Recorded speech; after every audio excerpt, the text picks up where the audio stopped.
Boa noite, começa agora o Planeta SPM, um programa realizado pelos alunos do 5º semestre de jornalismo. E o tema de hoje é esportes eletrônicos, e para falar um pouquinho mais sobre isso a gente trouxe o Kleber Fonseca, também conhecido como Fuzi, que é diretor do CNB, uma das principais equipes de esportes eletrônicos do Brasil. Kleber, muito obrigado pela sua participação, é um prazer ter você aqui. Obrigado a vocês pelo convite, é um prazer aqui estar com vocês. Lembrando que esse é um programa ao vivo, você pode assistir pelo link que está aí na sua tela e você pode também mandar suas perguntas, aproveitar para tirar suas dúvidas desse tema, entrando no Facebook da Agência de Jornalismo e manda suas perguntas que não tem problema, a gente acompanha aqui. Então vamos lá, para começar, o esporte ele acaba sendo uma modalidade um pouco recente. Você já joga Counter-Strike há bastante tempo, jogava Counter-Strike há bastante tempo no CNB, numa época que a gente fala que você jogava profissionalmente, mas não tinha um cenário profissional ainda. Isso a gente pode dizer que começou com o League of Legends? Então, teve um grupo de pessoas por volta de 2005, que dá para contar nos dedos, tipo 10, 15 jogadores, que viviam de esporte eletrônico, então dá para se considerar profissionais. Foi a época que era um time muito famoso, que era o Made in Brasil, né? Que eles jogavam na Europa, era mundialmente conhecido. Então, era um grupo muito seleto, mas viviam de esporte eletrônico. Agora que a expansão aconteceu de fato mesmo a partir de 2013. Foi quando o League of Legends deu um passo grande e os times começaram a ter estrutura para pagar salários, né, dar uma estrutura, uma profissão de fato, né? E falando um pouquinho dessa profissão, muitas pessoas têm dúvida de como funciona a rotina de um jogador, seja ele qualquer modalidade, League of Legends, Dota, Smite, Counter-Strike, qualquer uma delas. Eles têm rotinas bem rígidas de treino, agenda mesmo para cumprir. Como que funciona isso no dia a dia, você que está lá na Gaming House? Então, a rotina a gente pode comparar, ela é similar a um atleta de um esporte tradicional. Então, tem horário para dormir, horário para acordar. Então, resumindo a rotina de um jogador de CNB, ele acorda por volta de 8h30, 9 horas, aí ele tem que ir na academia obrigatoriamente, porque isso traz uma série de benefícios para ele, inclusive desempenho dentro do jogo. Depois ele volta, almoça, faz alguns aquecimentos cerebrais que a gente fala, que isso é uma atividade que o nosso psicólogo esportivo passa, né, tem esse acompanhamento profissional, então eles conseguem desenvolver reflexo,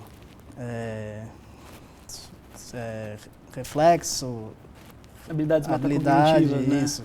Então, várias funções que vão ajudar no desempenho deles ali dentro. Depois disso, eles vão para o treino de tarde, que dura mais ou menos 4 horas, param um pouco e tem mais um treino à noite. E é bastante coisa mesmo, né? E recentemente vocês fizeram uma peneira no molde que já tem em futebol, em qualquer outro esporte tradicional, e vocês formaram 3 equipes, né? Equipes de base. A gente até viu uma websérie que vocês estão fazendo, aliás, se vocês quiserem ver no Facebook e no YouTube do CNB, vocês conseguem ver essa websérie que a gente está falando, é bem legal, vale a pena. A gente viu a rotina um pouquinho do CNB, um pouquinho dos jogadores lá dentro, até quando vocês levaram o Gary, que é um novo atleta do CNB, de apenas 16 anos. Sim. Como que funcionou essa peneira? Foi inovador isso no Brasil e também no mundo. Como que funcionou tanto a formação da peneira, a estrutura da comissão técnica, como que foi isso para vocês? Tá. Essa peneira ela surgiu por alguns fatores. O primeiro fator é porque a gente sempre recebia muitas mensagens via redes sociais, como que eu faço para me tornar um jogador de CNB? A gente não tinha essa resposta, a gente nunca teve, não existia um caminho, né, para isso. Então, teve a resposta dessa pergunta, ela começou a ser concreta, e a gente, em 2014, tivemos um baque na nossa equipe, que a gente perdeu todos os nossos jogadores e a gente não tinha para onde fugir.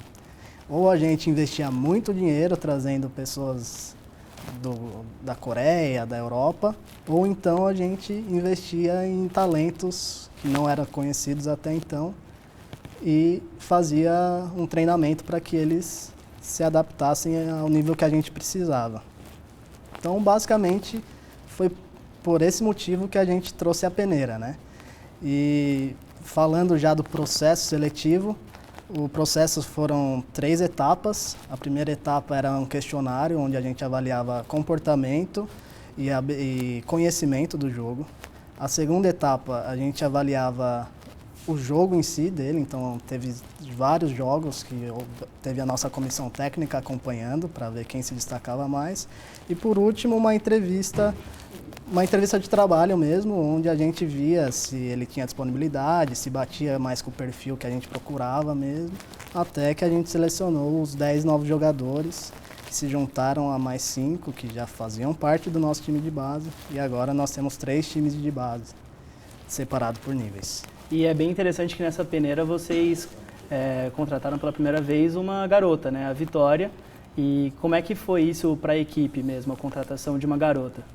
Então, a gente realmente não estava olhando sexo, idade, né? Tanto que era a partir dos 13 anos, indefinido, não tinha um limite máximo.